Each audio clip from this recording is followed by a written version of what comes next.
Hello, everyone, and welcome to this exclusive webcast on workplace learning in 2023 and beyond. How companies are preparing to build an agile future with people and skills. Today, the world of work is constantly changing, and both employees and organizations must become more agile. A report by LinkedIn shows that in India, the pace of necessary skills could change by as much as 46% to 50% by 2025. That is a big difference. To succeed during this period of rapid change and uncertainty, organizations must focus on learning and development to build an engaged and resilient workforce. This will help them navigate the evolving macro environment, which is marked by shifting employee expectations, economic uncertainty, and rapidly changing skill demands. To drive this conversation further and unlock strategic insights on how we can build more agile and impactful learning models, we are excited to bring you this webinar in partnership with LinkedIn. A quick housekeeping for our attendees. Please feel free to add your questions to the chat box throughout the panel discussion. We will take as much as we can during the conversation and even towards the end, which is reserved exclusively for audience Q&A. I would now like to welcome our moderator for the session, Ruchi Anand, who is the Senior Director, Talent and Learning Solutions at LinkedIn. As part of the senior leadership team at LinkedIn India, Ruchi's focus is to lead and scale up the talent and learning solutions business and to help LinkedIn fuel the region's talent economy. She works with her team to provide consultancy to leading Indian enterprises on ways to plan, hire, develop, and engage talent to drive business growth. With over 21 years of experience, she has held various leadership positions in organizations like InfoEdge, Naukri.com, Authbridge, and GTL Limited. Thank you for joining us today, Ruchi. Over to you. Thank you, Asmani. Thank you so much. Well, $8.5 trillion of unrealized revenue and a shortfall of 85 million workers by 2030. Let's absorb these numbers. Well, this is what the current skill shortage will result in, as per a report by Conferry. And we are staring at these numbers while we are all navigating this ever evolving macro environment, which is also marked by shifting employee expectations, economic uncertainty, and a rapidly changing skill demand. And this moment, like Asmani also mentioned, requires agility. Agility for individuals, agility that means that fuels career growth and relevance. For organizations, agility equals the ability to survive and thrive amid economic headwinds. And what is agility if not constant learning? So, to build a resilient and adaptable future, learning leaders are recognizing the need for new and people centric playbooks. So they're working across HR, across the organization to build cultures in which everyone has the tools, has the career paths, and has the skills to succeed. And as per LinkedIn's 2023 Workplace Learning Report, 89% of L&D professionals agree that proactively building employee skills will help navigate the future of work. And hence, it is only right to say that L&D holds the keys to unlock agility and growth. Well, I'm your moderator for today, as Asmani has already shared with you. And join me as we go deeper to understand how companies are preparing to build an agile future with people and with skills. So, how do we prepare for this future of work? How do we navigate uncertainty? How do we shift our mindset to address these issues differently? And how can we accelerate our skills first approach to move from uncertainty to opportunity? Well, to answer some of these questions and to go deeper, we have a diverse panel of distinguished industry leaders with us who are here to give everyone a practitioner's view on this topic. It's my pleasure to introduce to you all of our speakers today. And as I introduce them, I will also be requesting them to tell us in true LinkedIn style and tradition one thing that is not on their LinkedIn profile. So, for example, Asmani's already introduced me to all of you. One thing that's not on my LinkedIn profile is that I took a break between my first job and my second job, and I went into full-time English theater for a few months. And I think now when I look back, I think the skills that I developed there, apart from, of course, public speaking or communication to a large audience, it was also, I believe, taking risks and being able to perform in front of a larger audience. Also learning more cooperation and collaboration with a large crew and cast. So that's not on my LinkedIn profile. Now, I have the pleasure to first welcome Amitav Mukherjee. Um, Welcome, Amitav. Amitav is currently the head of corporate human resources at ITC Limited. He has been with the Hi. organization. Welcome. Good afternoon, Amitav. And he has been with the Thank you. company since 1995 and has worked in various roles within HR as well as cross-functionally in sales and in brand management. Prior to this current position, he led the HR function in ITC's food business, where he helped scale it to become a leading player in the packaged food industry. Amitav is passionate about learning from his peers and building people capability for enduring high performance. So, welcome, Amitav, and let's hear from you. What's that one thing that's not on your LinkedIn profile? Thank you, Ruchi. Pleasure to be in the forum. I think one thing which is not on my profile is I've just started running, and I hope to be able to do the marathon someday. So that's the aspiration.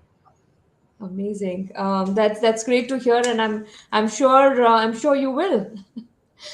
Great, and Thank you. I'll go on to introduce our other guests. We also have with us today Karmishtha Mitra, who's the Group Chief Learning Officer at Axis Bank. She comes with almost 3 decades of experience in various industries, including FMCG, consumer durables, IT consulting, and manufacturing. She has driven business growth through her expertise in process, people, and technology capabilities, and is committed to building human centric and flourishing organizations with a transformer's mindset and a healer's heart. I love that, Karmishta. Welcome, and we'd love to hear from you. What's that one thing not on your LinkedIn profile? I think, I just put it and I take it on and off. This is about being a well-being artisan. So I put it sometimes and I take it off. So right now it's not there. So well-being artisan. I love that. I mean, in the course of a conversation, would love to know more. And I do think it's linked to what you said as a healer's heart. So very clearly looks like that's at the core. Lovely. Welcome once again. Thank you.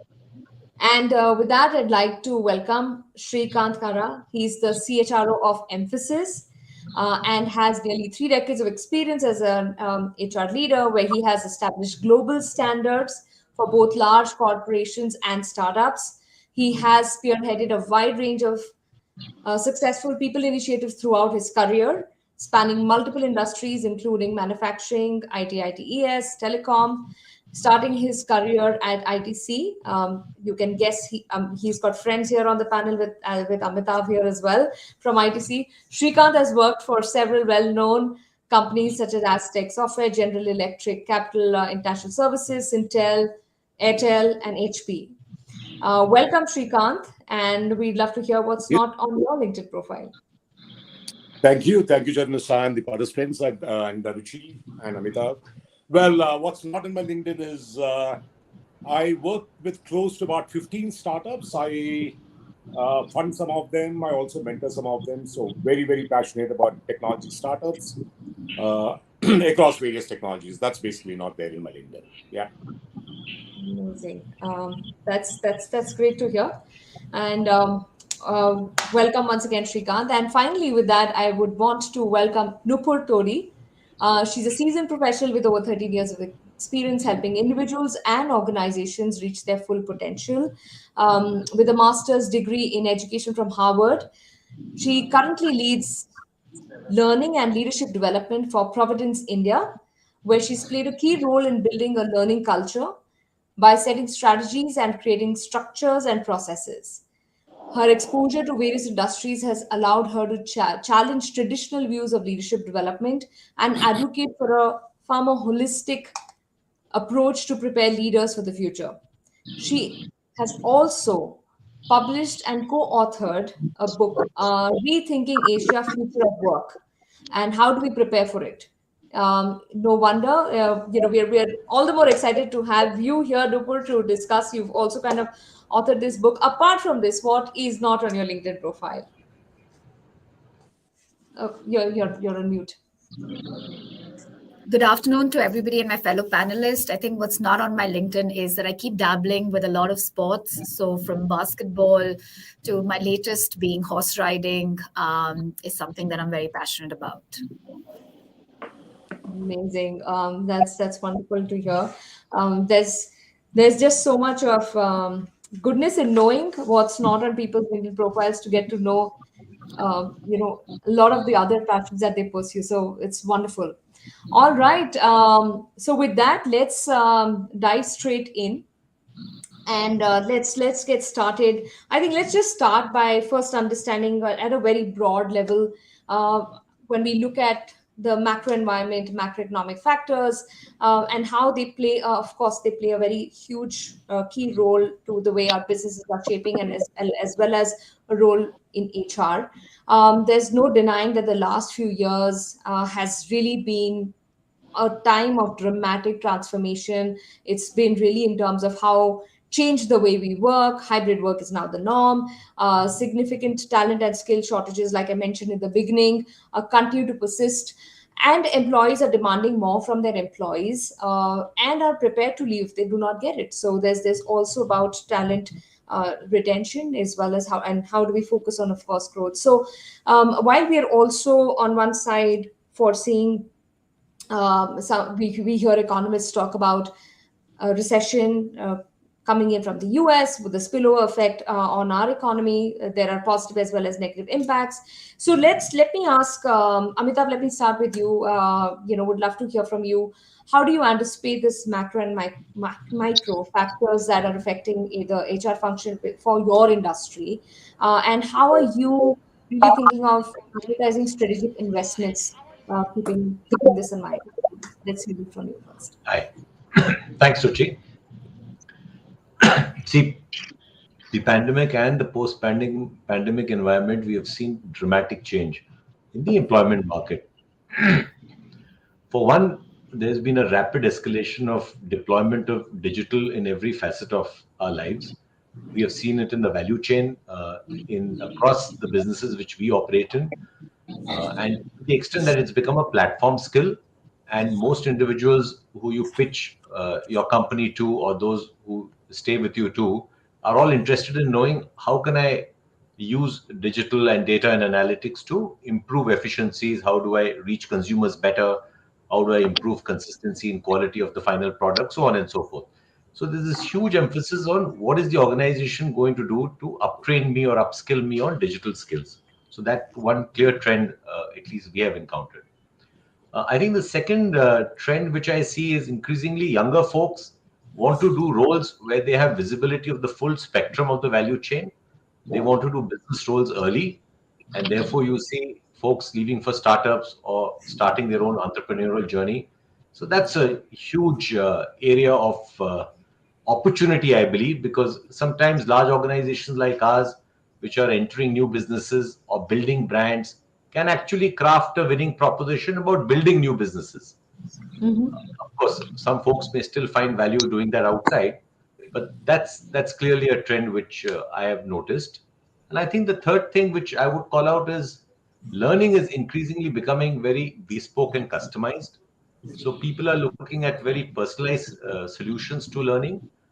They're looking at a curriculum-based approach, which is over a period of time, as opposed to just a short burst of input. So that's something which I think technology today allows you to do, to deliver personalization at scale. And we have sort of gone about it by building curriculum-based programs for employees. So these are a couple of things which occurred to me, I thought, which I could share. This is a very great framing, Amitabh. I think all these 3 points around digital skills, as well as how do we create opportunities for our younger employees, or employees who are just getting to the workforce early on, to give them a full spectrum of exposure and learning, as well as ensuring that how we personalize, their learning experience and growth experience. Sridhar, would love for you to come in at this point and also kind of share your perspective on, firstly, from your industry, from your organization perspective, how do you see macro as we talk about today impacting, and how's that shaping your prioritization efforts towards investments? And Sure. Thank you. And I'll take the cue from what Amitav said. My industry is slightly different from his, though I've also worked in IT for a pretty long time, but so I can draw some parallels. But having said that, me being in service industry and that too IT services industry, we are very clearly at the forefront of so-called digital transformation of all the companies, including those across the domains, whether it's manufacturing, like in the case of ITC, or airlines, or hospitality, or healthcare, name it. So across the domains, the technology remains agnostic to domain. It's the same three, if you want to broadly classify digital economy, or rather digitalization, if you may, they broadly come under three categories: cloud, data, cybersecurity, to give you a very broad characterization. There's a lot more to it, but these are three broad fundamentals where the shift is happening. Now, having said that, all of you here in the audience and most of you have read, or rather reading as we speak. Just today, even before the webinar started, I saw a WhatsApp message saying that one more bank bites the dust, right? So the shocks to the economy is not just the recession and the economic upheavals that's going on across the globe. One, thanks to war. Second, thanks to the sheer, should we call it, spend in the economy or the investments in the economy. The third and the biggest one is the downfall of the so-called big companies which are holding up the economy. So this has sent a lot of shockwaves, no doubt, in the industry too. As we speak, a couple of hours back, I was speaking to an Ivy League graduate who happens to be without a job. He's working with a startup, but some of the jobs that he's applied for, where he was given an offer, were withdrawn. It's come to that situation where even the jobs which have been offered to some of these big universities, big graduates, so-called MBAs from Ivy League or whatever, are also finding very tough to really get the jobs that they want. So it has sent a lot of shockwaves and continue to send the shockwaves, in my estimate. And my guess is as good as anybody's, and no economist is able to predict what's going to happen. But I think at least for the next 2-3 quarters, upheaval is going to happen, both in the job market, right, in terms of intake of employment, and also the economy in general. But having said that, one thing which is not going to reverse is the digitization of the industry. If anything, the only way to surmount this kind of an economic upheaval is to digitize faster and faster. Therefore, investments have to happen to keep the businesses agile, which means digitization is here to stay. May not be the same pace as what it was before, but surely it's here to stay.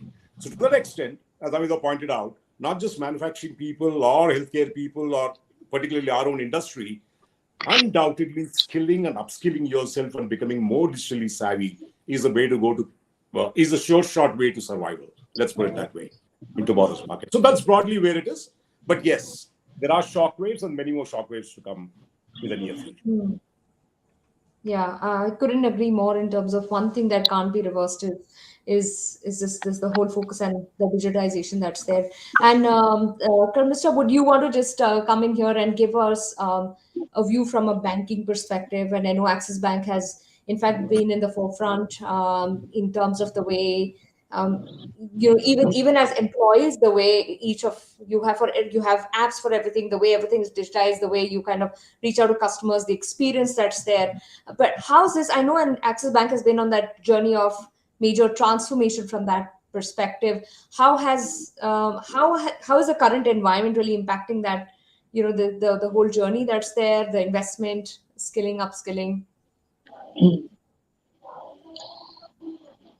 So I think as a bank, we are trying to become sort of agnostic of many things, right? So that's the fundamental premise with which we're working at this point in time. So not all of that is possibly achievable in the short term, but of course, definitely, in the medium to long term. And that mindset really is helping us. So when we look at the macroeconomic trends, of course, you just can't sort of not get impacted positively or negatively by it. But our thinking currently is, how do I remain agnostic? So some of the things that we are constantly evaluating, monitoring, and sometimes we're also missing the bus, we're realizing, is how is this whole, global market economy, of course, shape changing. But there are more distinct impact of that on the industry as a whole. And you talked about technology and digitization and all of that. But then we are also, our threats are there, let's say in the form of fintechs, in the form of, the new models of financial transactions. Yeah. So we are constantly keeping and monitoring and keeping an eye on that and evaluating our strategies and upgrading it. Right. So that's one. The other thing that we're doing is to make it more agnostic is, focusing on not only just doing this alone. You would have seen we've done a lot of strategic alliances and partnerships in the recent past. So be it, buying some, investing in a partner like Max Life or the city integration and so on and so forth. So you just can't play this whole game alone anymore. And I think we are realizing that story. And it's not about organic growth, it's about keeping yourself, sort of well covered and well safe. So I think that's a very important part of our strategy to combat, because these things will keep changing and otherwise you're constantly jumping up and down, right, to react. So our strategy right now is more like, how do you remain proactive? Mm-hmm. But see, it's not easy. When you want to remain proactive, you are also set up in many ways. And then you have to fulfill those desires that you have. So when we have done the city integration or the max, so every investment has to have its own returns. So how do you really then make those things happen? Mm-hmm. So that's one. Even on people, we are saying, how do we don't have all the answers. How do we build an attrition agnostic organization? Right. And also, how do we really future proof ourselves in terms of our approach, not only in terms of the actions that we take? So, we are investing a lot, as you can see, in digital banking. Now, Bharat Banking, which itself is aspiring to be the fifth largest bank in India. So, future proof ourselves from in that context. But also, what can future proof us the most is really being known for customer obsession. And everything else that we talk about, technology, digitization, products, systems, comes with it. So future proof, but future proof also has a very important element, and also building the backbone of the organizations, which will help us stay alive with future skills. But along with that, a large part of the work that we're starting now is, how do you really run yourself on certain principles, like being a purpose-driven organization? Mm-hmm. How do you really sort of remain goal focused and be more rhythmic in what you do? So just bringing in this multiple lens, and but the main lens is, how do you remain above course of being constantly hit by what's happening? Sometimes you would be hit, you can't avoid that, but maybe at least you're more ready. Yeah, absolutely. And it comes back to, what can we focus, what's in our control. And you've said some very interesting things, Karmishta. And I want to come back to you, on a later question, because you spoke about the city integration, partnerships with Max Life. And I know that all these things, even in terms of, as you are thinking of these aspects, becoming attrition agnostic organization, or how do you future proof, how do you also, I would want to hear from you. I'll come back to you on a question around how do you culturally integrate, as you're growing, and as you're not doing it alone and bringing in so many more. Would love to hear more on that. But I'll first go to Nupur.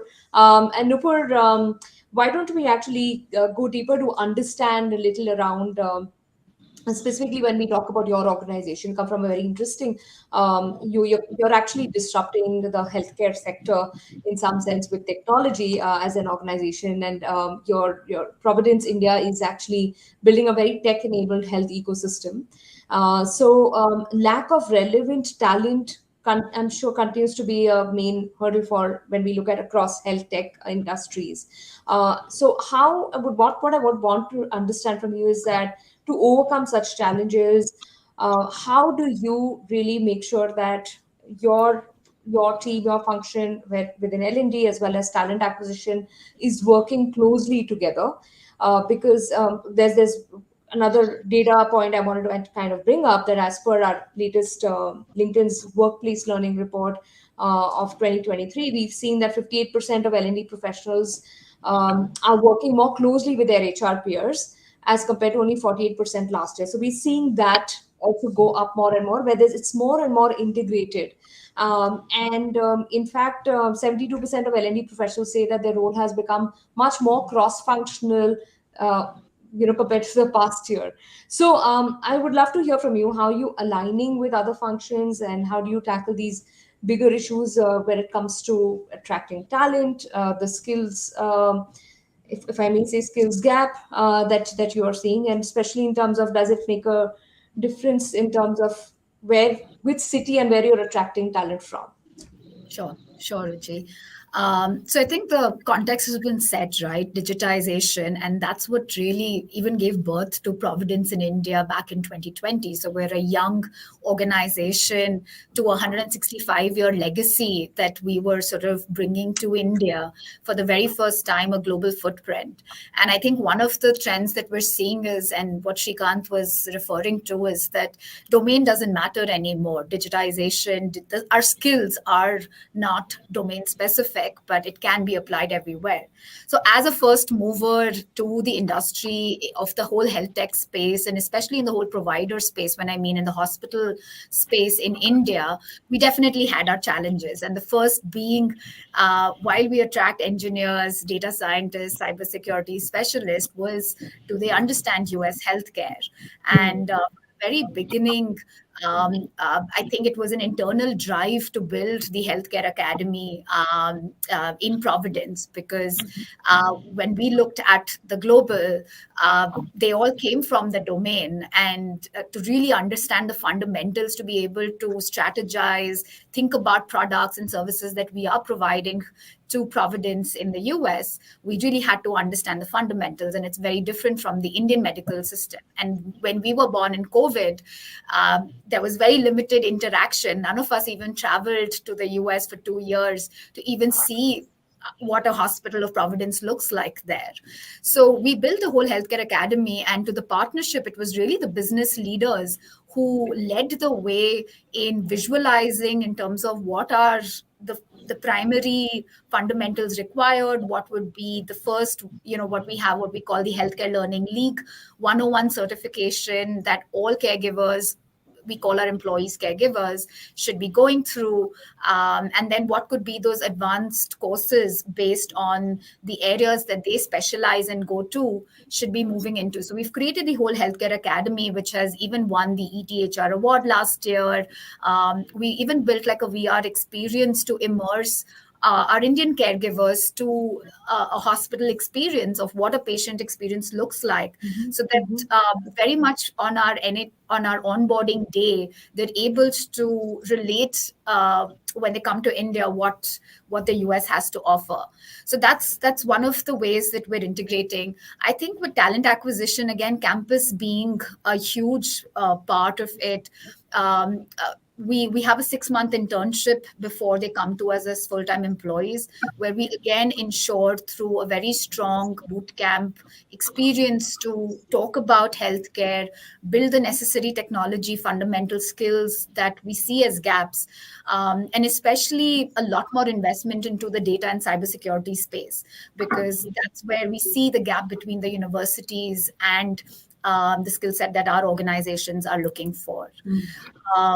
Within the DEI, again, another space of HR, we see a close collaboration been doing for the last 2 years, be it in driving the whole culture around inclusion, but also we just launched a program on women returnship called Thrive, where again, it's about what's the skill set, what are we looking for, and how do we make their whole onboarding and journey smooth as they come back to work.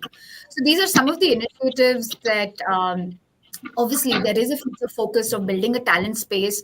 I think being as a first mover in the health tech, we are going to universities, we're going to colleges to talk about healthcare as a very exciting opportunity and a space to be in, right? You don't have to be part of the product and service organization, especially as you're an engineer in that space. So how is healthcare really changing and transforming lives? And that ties up to what the Gen Zs are looking for: purpose driven or meaningful jobs. And this is what we are. So those are some of the things that I'd like to talk about.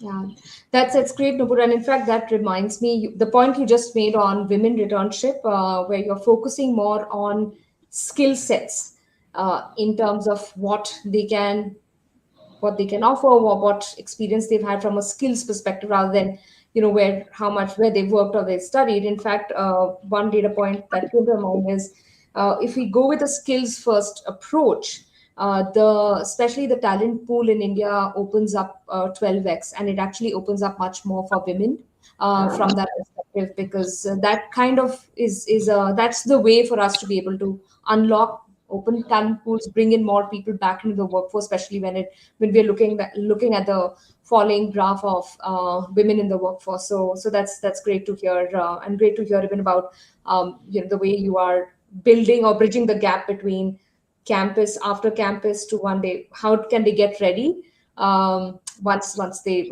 join their your organization. That's great. Shrikant, if I can turn to you on this aspect, in terms of from Mphasis perspective, how do you see this, within your teams, your TA L&D teams kind of working together, even from a perspective that you're hiring across cities, you're based in many cities, Hyderabad, Pune, Noida, Mangalore. Are you right now also seeing unlocking talent pools which is beyond these cities, or how is it working, and how is this integration working between L&D and TA for your organization? Yeah, great. So when you say cities, it's not just the Indian cities. We also work in tier 2, tier 3 cities in US, Europe, Asia Pac, Australia, and so on and so forth. So the talent pool for us is global because we are a global organization. And 99%, in fact, close to 100% of our clients are all European or American clients. So we are servicing those people. So that's number one. So absolutely. I mean, there's a huge amount of untapped talent there. And our endeavor is always continue to, tap into it. But coming back to your second question, for me, one of the biggest innovations we did, at least in Mphasis, is not to look at L&D as one arm and HR as a separate arm. We actually talked about learning is a part of the HR ecosystem. I'll explain why. So one is a technology intervention, no doubt. If you've got to reach out across the globe to all the employees and continuously reskill, for us, reskilling is a way of life, right? We talked about Web 1.0, 2.0, now 3.0, and Meta, and cloud and data, you name it. And the technology skills are changing faster and faster. And with cloudification, cloud native application development, and so on and so forth, I don't want to get too much into technology, but the skills clusters, if you may, are changing very rapidly. And as a consequence, the career paths and the career architecture is also changing very quickly. For example, we used to talk about waterfall method of software. Now we're talking about agile and agile DevOps and so on and so forth. So these are radically different skills and the same set of people. So how do we continuously reskill them is a challenge, for which we built a very hyper-personalized platform, a lot of gamification involved with it. And how does HR come into play is a very key element here. The moment you say skilling, it does not work in isolation. You got to turn up, for example, the HR process. Number one being onboarding. Okay, number two being the compensation systems, how are they aligned with the learning quotient of an individual? Number three is a career architecture.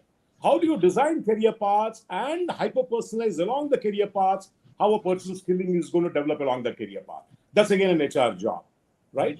And the fourth one is productivity and billability of the employees, as we call it. How do we really, for example, you train a person on a skill, and if it's not deployed productively in the particular skill, it's a complete wastage, right?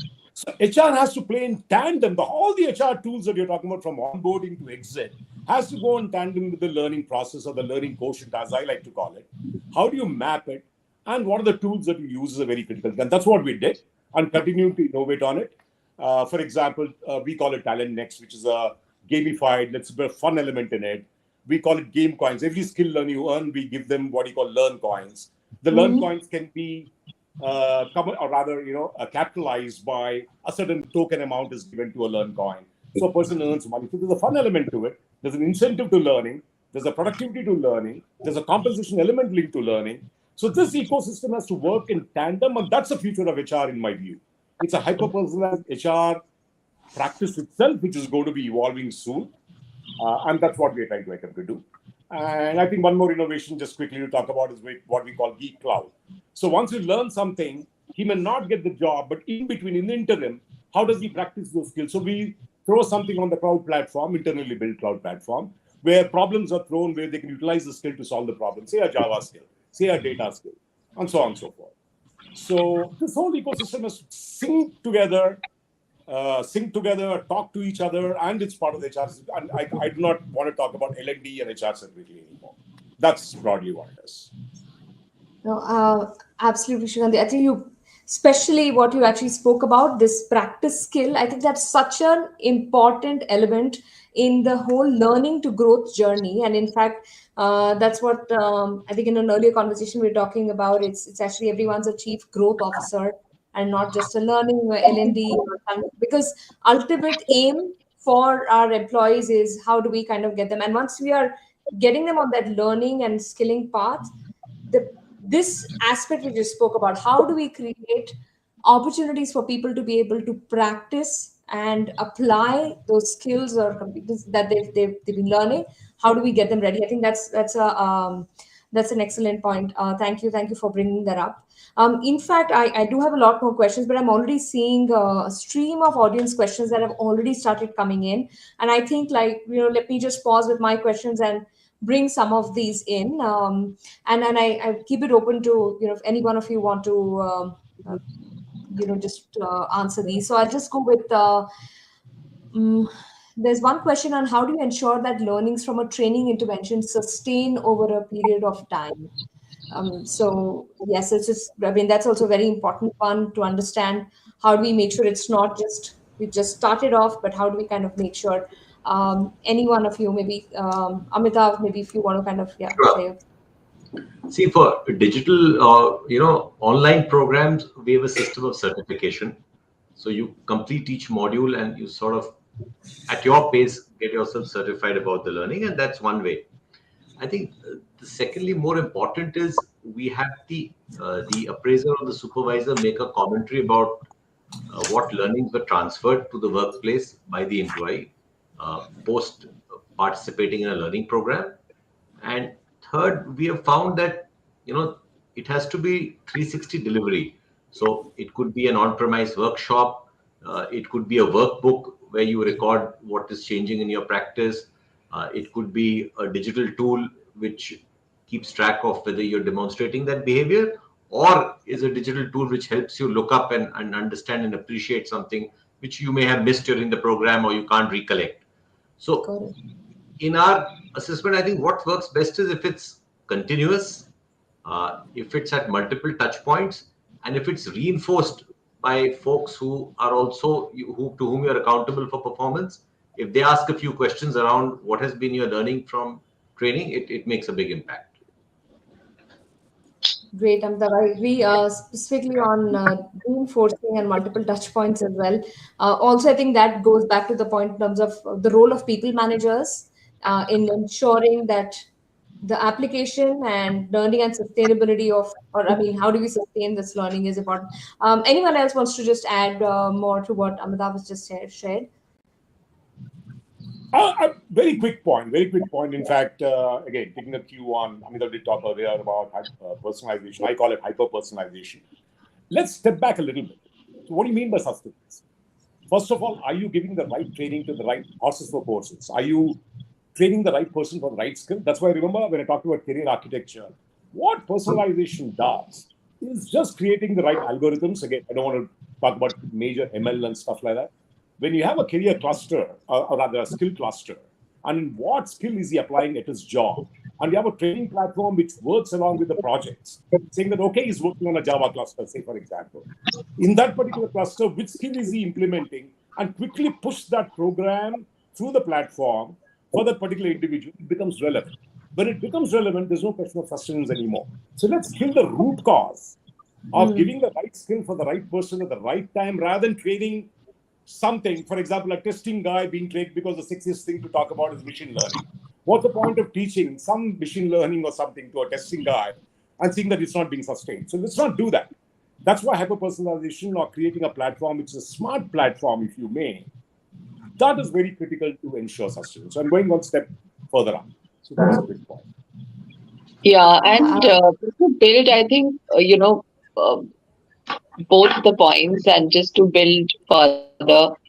So to aid and enable what we, just heard from Amitav and Shrikant, what we see works actually very well for us is to say, just do very large scale assessments. We used to talk about large scale interventions. Now it is really about LSI, large scale assessments.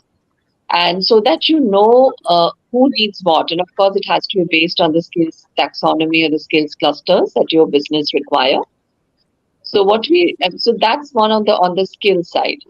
Large scale assessments is one spectrum. The other spectrum we see is helping us, where we are still getting the story right, is really measuring impact when it comes to either the individual or the business with what you are doing, and then refresh and retarget and deepen.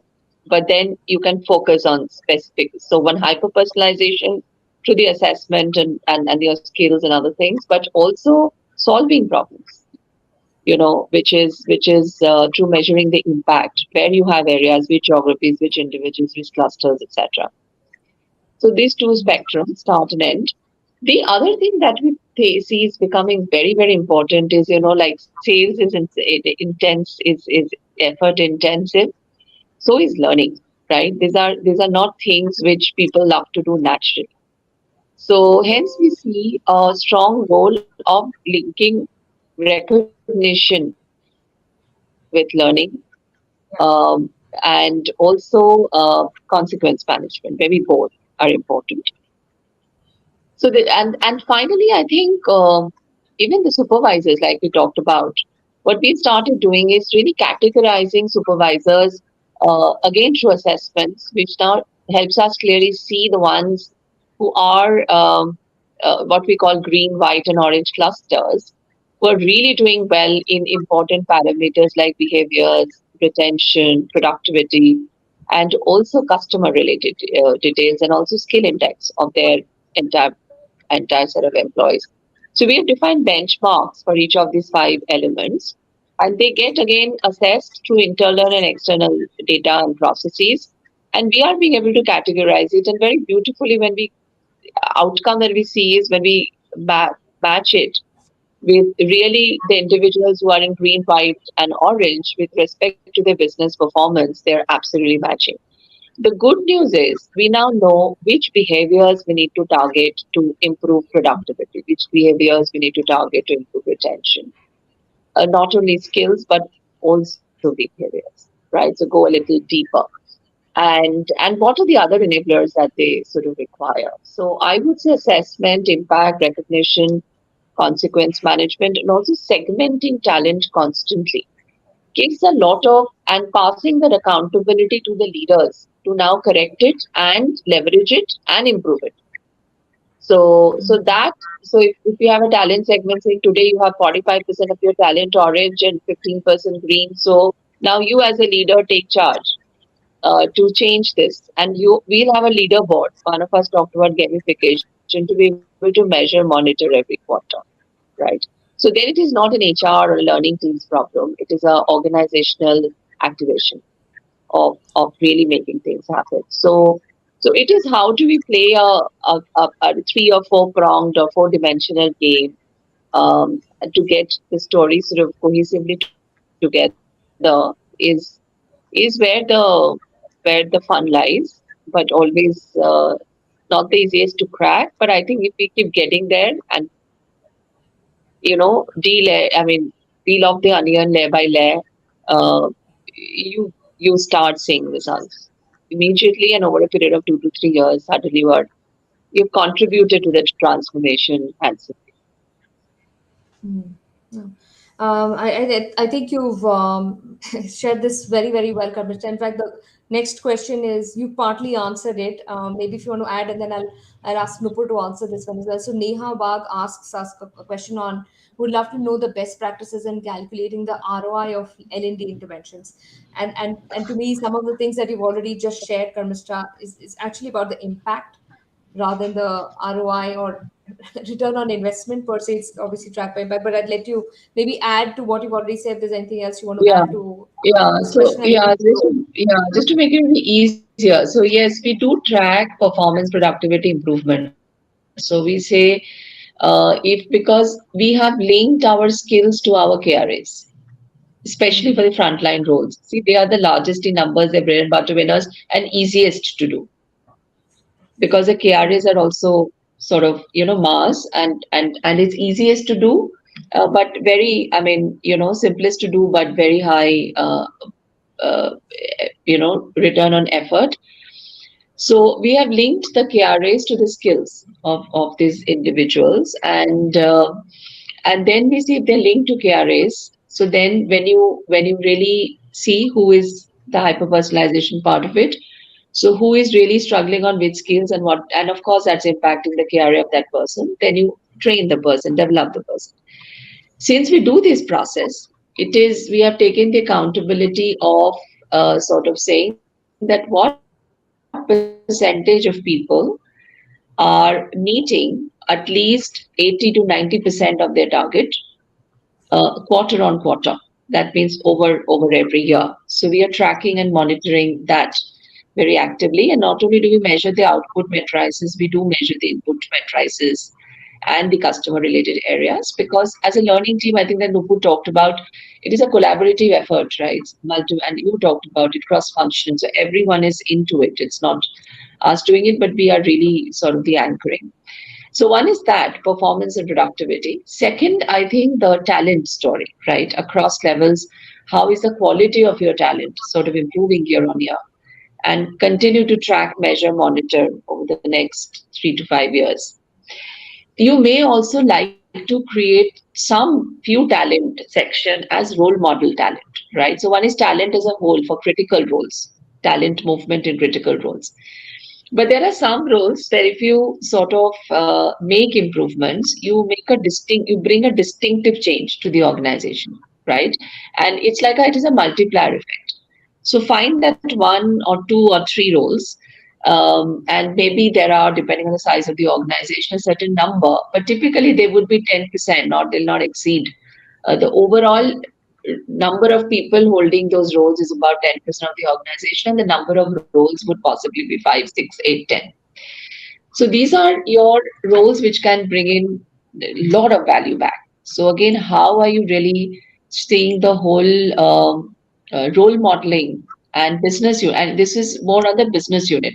So those business units of the organization, which are really if they start role modeling, so how is their movement shifts happening? Are they, increase the number of role model business units and track that movement is an important one. And finally, the fourth one I would say would be the cultural dimensions which you are driving to support some of this agenda. Pick up few of those, and which is linked to your mission, vision, values, purpose. Pick up some of those relevant ones signed off by business and start monitoring and tracking them. For us, let's say it's risk and compliance culture. So, and some people related stuff as well.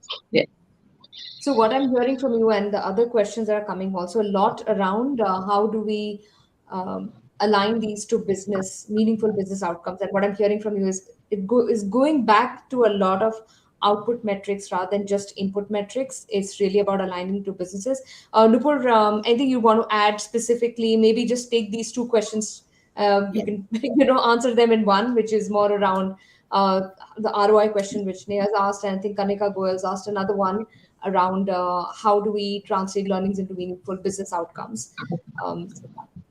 So I go a little against the grain. I think we need to stop chasing the ROI on learning. It's been decades and decades of since I potentially came into this industry to ask this. I think we should stop chasing that question, primarily because you're never going to have an answer to it. And I see learning as a benefit that you're providing, like you provide any other benefit to a caregiver or an employee.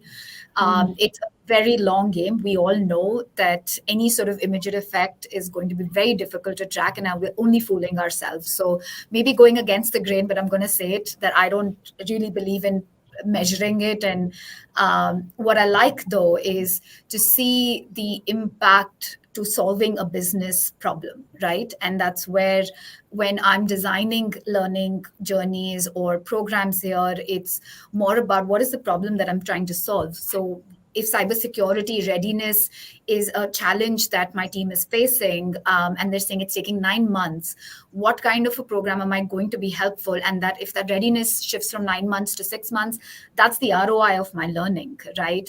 That's to me the impact that I've created. So in a very nutshell, I think to look at, define the business problem, even if it's for a behavioral problem, for as simple as the domain thing. Today, I know the testimonies that I get where our clients in the US, or our stakeholders have said that the language has improved. Just purely the language of our employees interacting have improved. That's to me is impact. So that's what I'd like to leave the audience with.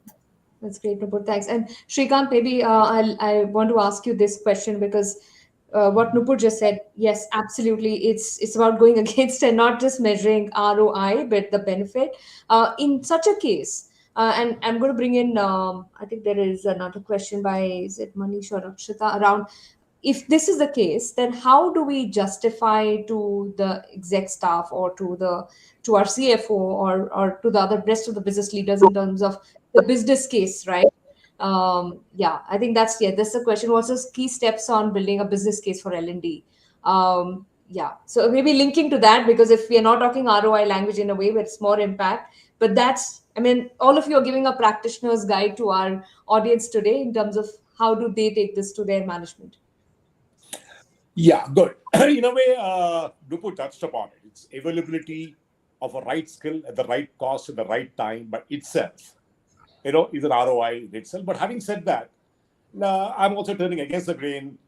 Maybe 5 years back, 10 years back, and when I was in manufacturing or which other company, it was very difficult for me to justify ROI. But I'm in an industry, with all due respect to Nupur or whoever says there's no ROI. For us, it's much easier.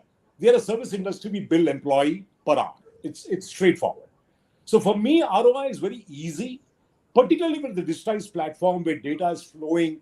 We got about 40,000 employees. Every minute, if I log in today into my platform, I know who's getting trained in which skill, where is he getting deployed, how much is the billability ratio of the individual is being increased. Or if it's not increasing, we have a lever in HR to go back to the sales guys and say, hey guys, we skilled your 400 people in Java cluster A, B, C, or whatever. You're actually billing him at A, why did you bill him at C? So this whole loop of financial loop is very well tied into our skilling platform. And skilling is the nature of our industry. If we don't skill, as I said earlier, we are dead, right? So ROI, given the platform that we have, a digital platform which is hyper-personalized to the career, to the cluster, to the individual, and to the billability of the individual, it is not at all difficult for us to measure it on a day-to-day basis. So to that extent, it's easy. And I agree with Nupur. 6 years or rather 10 years back, I was in the IT industry now 10, 15 years. Before this, I would have struggled myself, said, how do I justify this ROI? But it's much simpler to my industry, okay? If that's a simple answer for you. But having said that, I also agree with Nupur that as long as you have the skills available at the right time, at the right cost, at the right place, your ROI by itself is good enough. But there are more sophisticated ways of measuring if you have a digital solution for learning. Great. Thanks. I know we just have a few more minutes left. I want to just jump to one last question. Amitabh, I'll come to you. And I know you also spoke about the skills shift in terms of how skills have been changing. Even Shrikant and you touched on this. So let's talk about the skills within HR have changed in the last few years, and we were also talking about how how this entire function has changed so much. So including obviously digital transformation, changing demographics, a whole lot of things. So what do you think today are the skills that are required to be successful in HR? What do you firstly you can talk about what's the change you've seen, and maybe what are the skills do you think are required for HR leaders to be successful? Yeah, I think the HR manager today is actually challenged on multiple fronts. There's competition for talent, intense competition. There are demands on productivity from internal stakeholders, and there are demands from employees to be excited about what they're doing. So I think if I take the first task of an HR manager is more like a marketer, you have to craft a very winning employee proposition. Okay, it has to be relatable, it has to be genuine, and it has to be unique. It's got to be something which will appeal to your target audience. You have to work with line managers and seniors and leaders in the company to craft it, because you need to live that promise.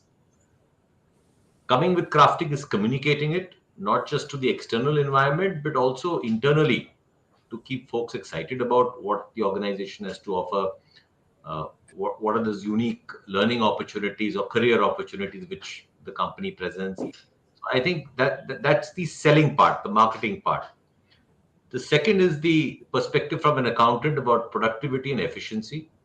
I think given the intensity of competition for talent, remuneration is going up, it's adding to costs. In some cases, costs are rising faster than the rate of growth of turnover. Margins are under pressure. So there is intense demand to show value for all costs.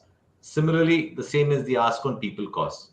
So I think as HR folks, we have to be very, very sensitive to productivity, which means you get fit for purpose talent.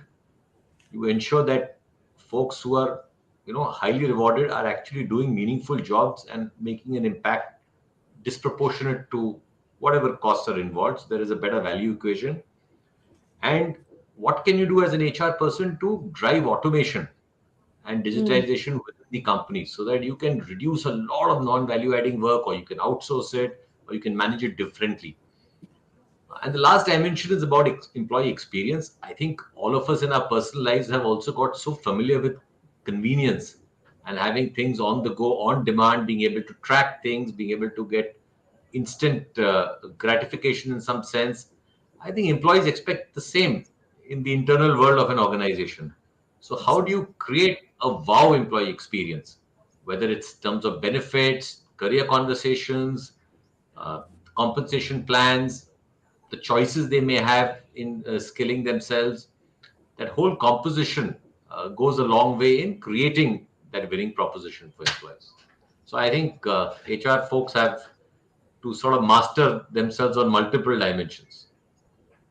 Absolutely. I think very well said. Shrikant, I think you want to add, especially in terms of how far we've come, as well as, the skills. Well, I was just before the call, I think when we were discussing, I was joking that Amitabh and I were together in one factory as much as 20 years back when we were negotiating with the unions, what we used to call then the IR skills, or in other words, negotiation skills with the union. And Amitabh and I used to sit together and break our heads with the unions why computerization should be introduced into the manufacturing shop floor.